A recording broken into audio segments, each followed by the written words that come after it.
Êtes-vous bien attentif? Ce qui m'a amené à m'intéresser aux objets volants non identifiés, cela remonte à très loin, une dizaine d'années, quand j'étais encore très jeune. Et c'est ce problème, je pense, de la pluralité des mondes habités.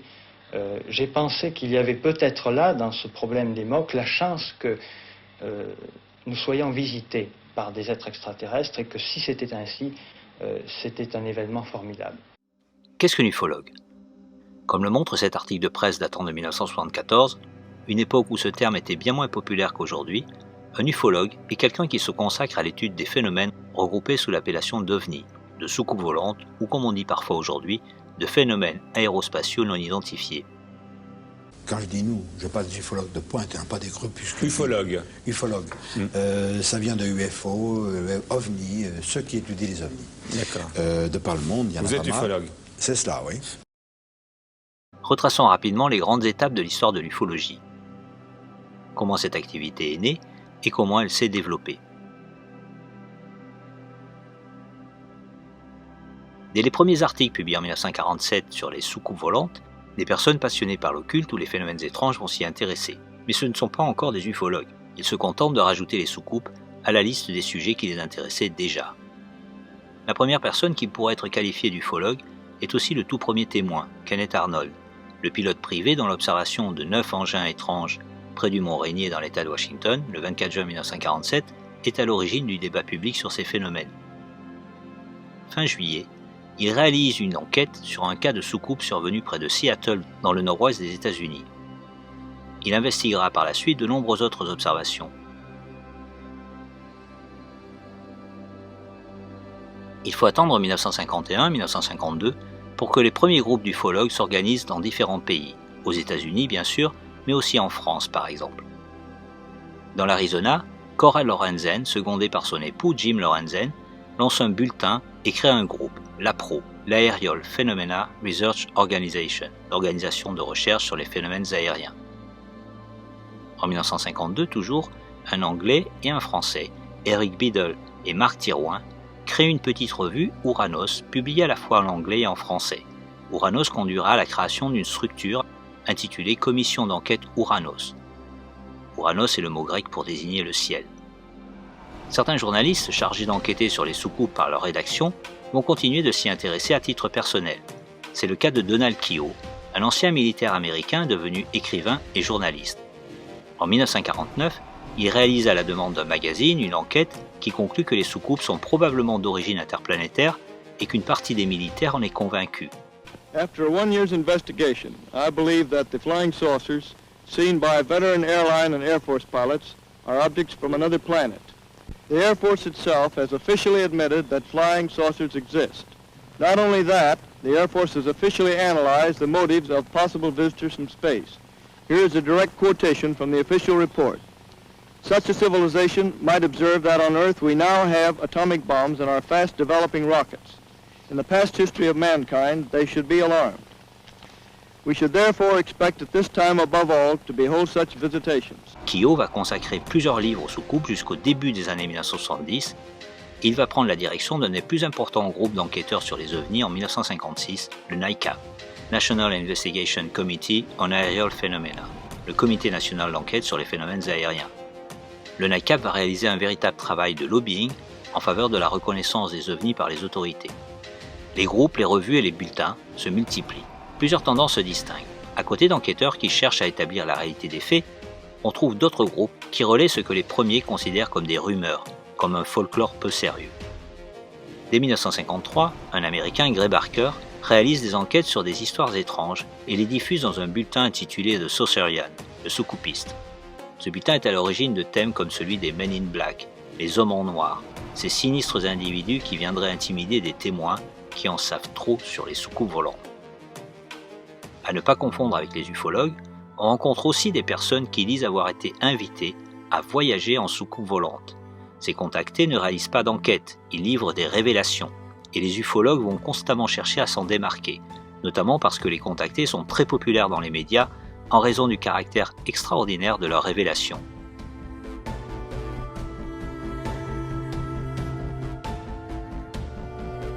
Certains enquêteurs privés commencent à publier des livres.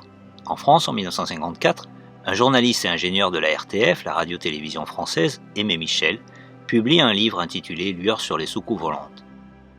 C'est évidemment très impressionnant, 95 ou 98% d'expliquer. Et on a tendance à penser que si tous les éléments de l'affaire étaient connus, les 2 ou 5 derniers pourcents seraient expliqués aussi.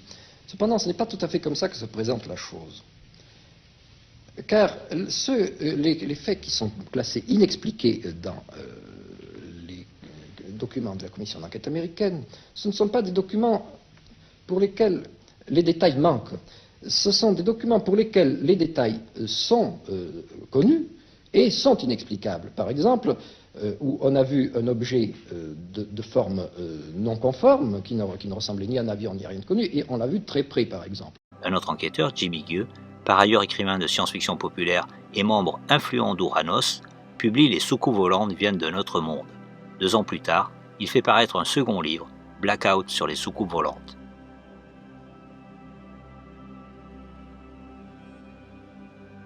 La soucoupe volante du docteur Pagès est-elle pour demain? Nous voulons bien l'espérer. Marcel Pagès a déjà un adepte, fervent d'ailleurs, Jimmy Gueux, spécialiste de science-fiction comme chacun sait. Des revues et groupes émergent, plus ou moins éphémères.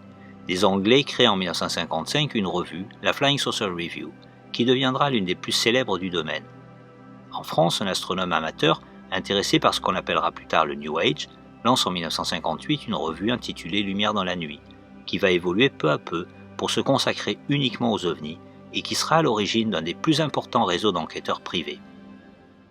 Depuis 15 ans, une association, Lumière dans la nuit, et son fondateur, Raymond Vellit, étudie le phénomène avec une rigueur scientifique. Tous ces gens qui nient le phénomène n'ont pas étudié le dossier. C'est la première chose, bien vouloir au départ étudier le dossier, et ensuite de conclure, mais il ne faut pas conclure avant d'avoir étudié le dossier, ça c'est une erreur absolument complète. J'ai toujours pensé que les planètes étaient faites pour être habitées. Je pensais toujours que sur le nombre de planètes, il y avait des chances qu'il y en ait au moins quelques-unes habitées. Est-ce qu'ils viennent là en géologue? Est-ce qu'ils viennent là pour toute autre chose? Nous n'en savons rien. S'il y a contact discret, alors on ne peut rien en savoir, sauf ceux qui sont vraiment contactés. Il faudrait d'abord que le contact soit possible. Si leur psychisme est tout à fait différent d'une autre, s'il y a autant de différences entre la fourmi et l'homme qu'entre nous et ces êtres, on ne voit pas bien quel contact il pourrait y avoir. Il y a peut-être un contact, alors à sens unique. Ces êtres peut-être ont moyen de connaître notre pensée, mais nous n'avons sans doute pas accès à la leur. Ça c'est une éventualité.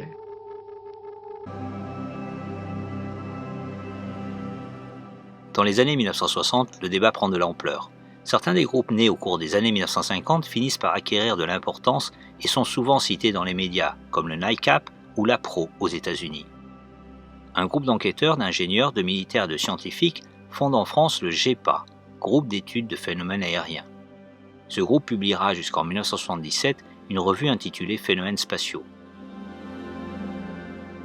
Monsieur René Fouéré, vous êtes secrétaire général d'un organisme qui s'intéresse aux objets mystérieux du ciel et qui porte un nom mystérieux, le GEPA. Qu'est-ce que c'est? Bon, c'est facile à élucider. Ça veut dire groupement d'études de phénomènes aériens, sous-entendu insolites.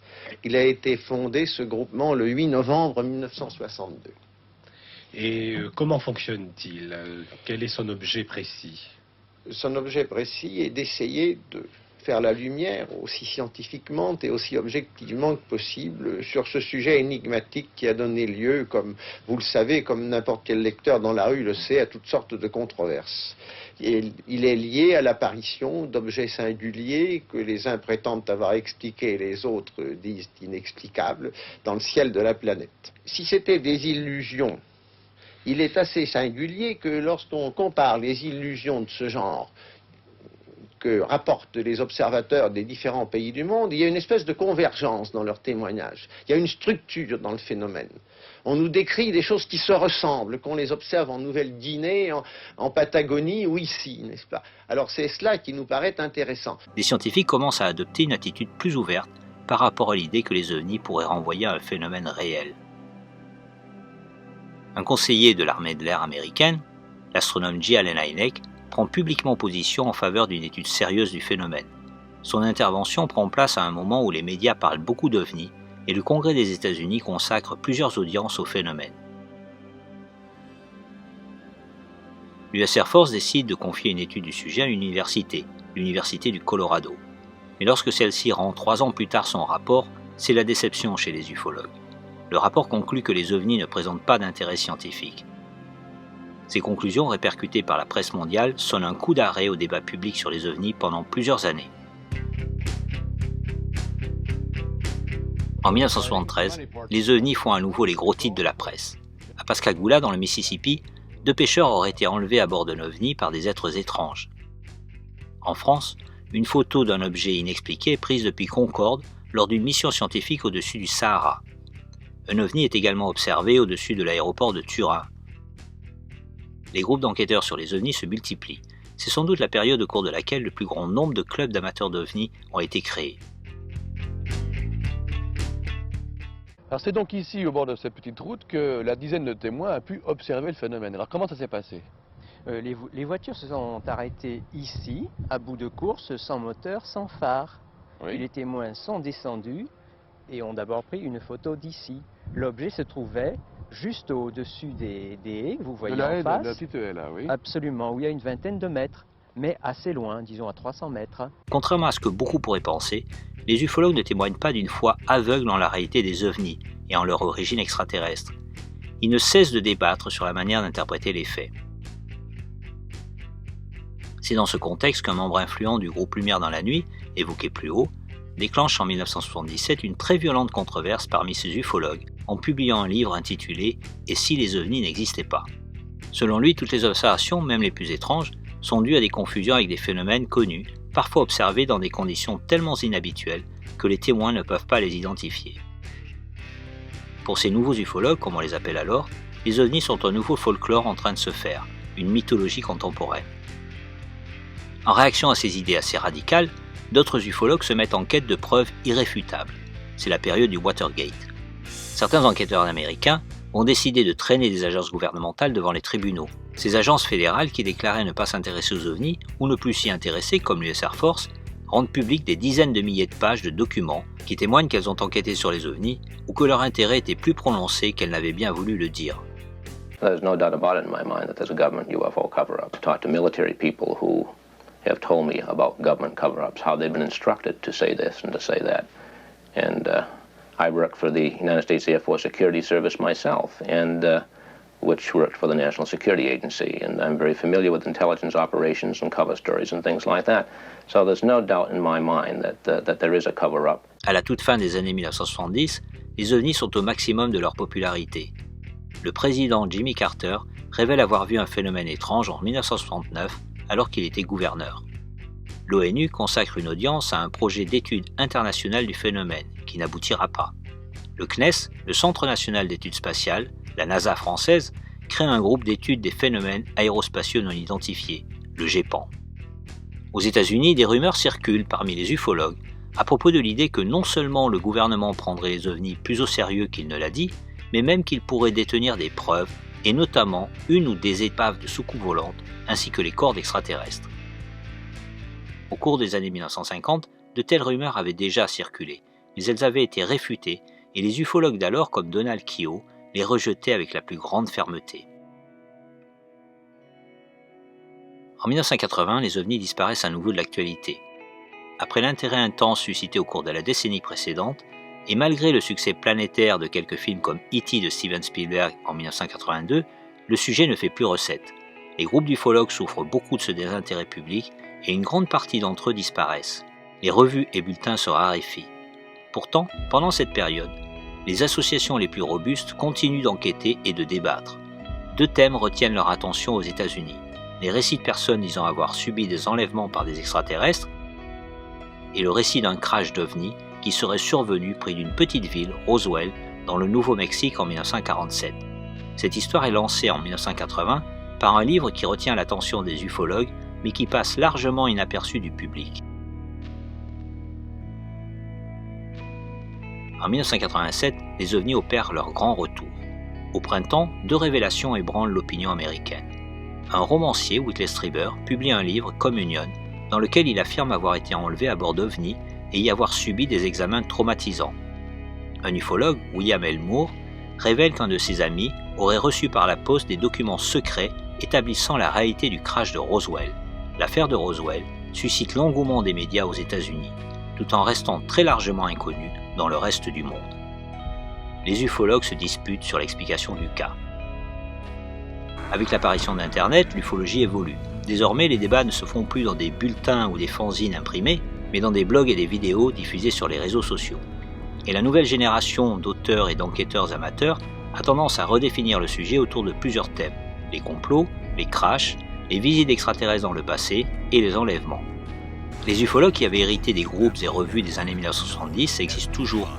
Ils se réunissent toujours sur des réseaux de discussion privés sur Internet, mais ils sont largement ignorés par cette autre ufologie qui est visible sur les réseaux sociaux et qui se déchire avec les zététiciens qui dénoncent la croyance au complot.